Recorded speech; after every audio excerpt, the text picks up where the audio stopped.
Hey everyone, it's Archmage Index again. This will not be a review of Hotline Miami. Instead, I will ramble on about what I thought of this game as I play through it. I will go over the main story beats and my thoughts on them. Personally, I wouldn't bother, as the story of Hotline Miami is mediocre at best. It's what surrounds the story that makes the game interesting and fun to play. The main menu and the tutorial sets the tone for the rest of the game. The main menu introduces the killer music, while the tutorial introduces the theme of reality sliding away along with buckets of violence. The tutorial does a good job of teaching you the basic gameplay, which never changes substantially throughout the game. This is fine, a good thing even, as the basic gameplay is fun and satisfying.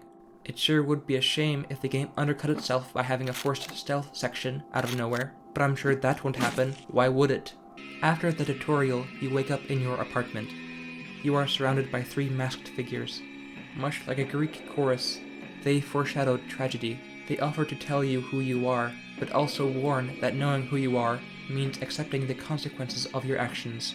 They ask if April the 3rd means anything to you, and you are launched back in time to that date. You wake up to a phone call telling you to go to a place and be discreet. You receive a package with a strange mask in it. You travel to the first location, which is the first level of the game. All following levels follow the same basic structure as the first level.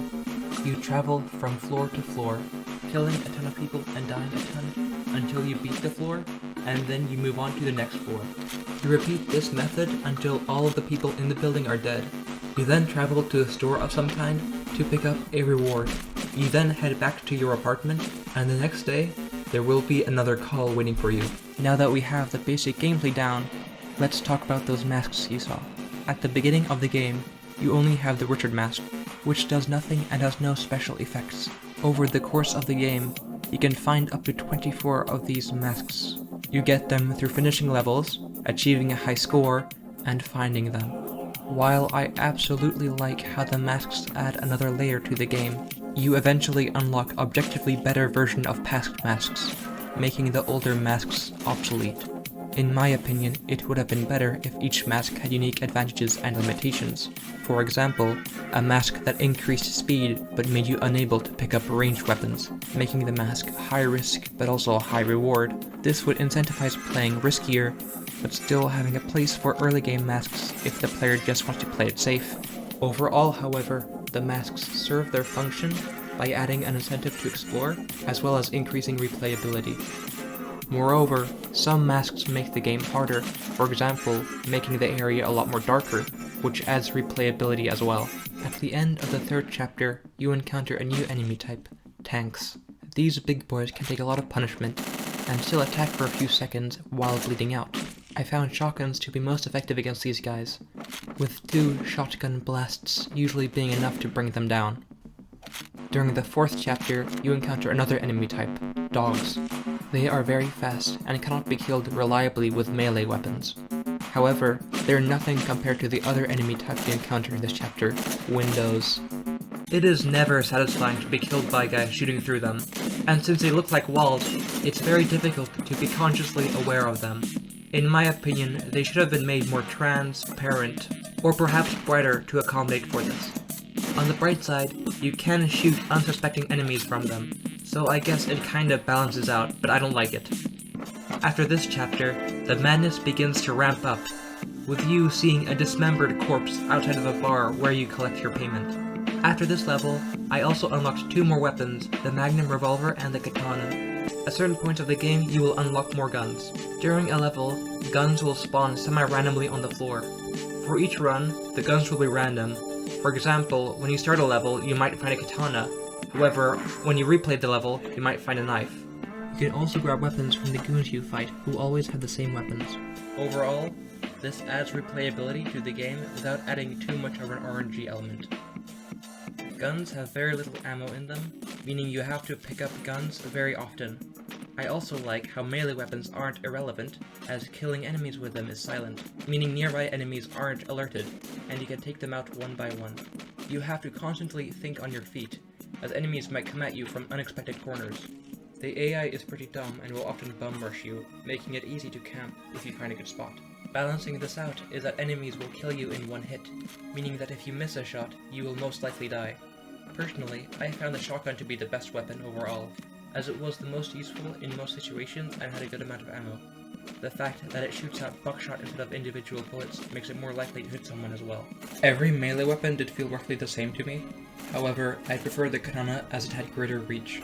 I feel like I should add, if you don't enjoy dying a lot, then this game isn't for you. Personally, I enjoy a good challenge, and apart from the windows, I didn't feel like there was a bullshit moment that couldn't be avoided. At the end of the 7th chapter, you get a call telling you to go somewhere else right away. This marks the first boss fight of the game, and it's pretty good in a tough way. The trick to beating him is to avoid him until he throws his knife into the wall, and then use the golf club in the corner to smack him while he's pulling it out. You also need to watch out for his lunges. If you hit him twice, he's done for. During the next chapter, the static begins. You start seeing blood on the walls outside of missions. A bloody head tells you that he doesn't like strangers. There's a dead body in your apartment, and a rat waiting to kill you. Roosterhead sits on your couch and explains how none of it matters and it's all your fault. You wake up in a hospital room. Welcome to the worst part of the game. You move super slowly. You can't take out anyone. And this section could have been cut entirely and the game would have been better for it. As an added bonus, you have headaches every so often, which leave you super vulnerable. I don't want to talk about this section anymore, so let's talk about the music. All of the music slaps really hard, and there's excellent music to massacre mobsters too. The soundtrack includes tracks by notable synthwave artists such as MOON and Scattle. The music adds immensely to the atmosphere of slowly going insane, as you kill without rhyme or reason over and over again. After your hospital visit, you find out that the calls have been coming from a specific house with ties to the Russian mafia. You head over there and do what you're best at. You also fight the second boss fight of the game. This one was a good challenge and lasted longer than the first one. After you finish off the man behind the desk, you head up to the next floor and find an old man filled with regret. You finish him off, and Jacket goes to the balcony to smoke and contemplate his future. This is where the game should have ended. But it's a fake cut, where the game rewinds and you play as Biker, the first boss you killed. The reason I hate playing as him is pretty simple. While playing as him, you cannot pick up any weapons. Instead, you have to rely on his butcher's knife, which isn't that bad, and you can throw it. But its limited range makes it much more difficult to play as him compared to Biker. Similarly, you cannot use any of the masks you unlocked while playing as Biker. On the other hand, you only play as him for 3 levels, so it's not like he ruins the game or anything. While playing as Biker, you encounter Jacket at the phone home building. You kill him easily, which is a shame as it would have been fun to have an extra boss. Biker then finds the real address of the people behind the phone calls, and heads over there to kill them. If you head over there without finding all the puzzle pieces strewn throughout the levels, you get a bullshit fake ending that explains nothing. The 2 dudes inside the lair tell you that they've been doing that for no particular reason.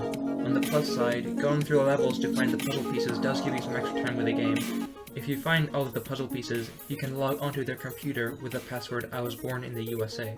You then confront them about it. They explain that they'll get this country back on its feet in no time after they break apart the Russo-American coalition. They tell Biker that they have friends in high places, and to look forward to what they can accomplish in 5 years, which is when the next game takes place. Overall, I really liked the atmosphere of the game, and the sense of reality falling apart. However, I don't know what, if anything, this story was supposed to say, apart from a nihilistic, everyone and everything is terrible message. I rate the story B for bullshit, but I really like the game overall and I recommend it. I feel like the jigsaw nature of the story obfuscates the fact that it's kind of bland. Essentially, a terrorist group is trying to weaken relations between the US and Russia.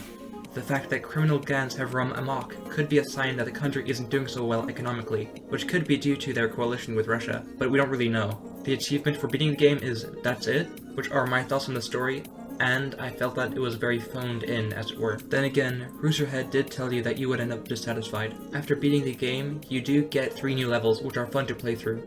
Thanks for watching the video through to the end, and make sure to like and subscribe, which would really help out a small creator like me. Thanks for watching!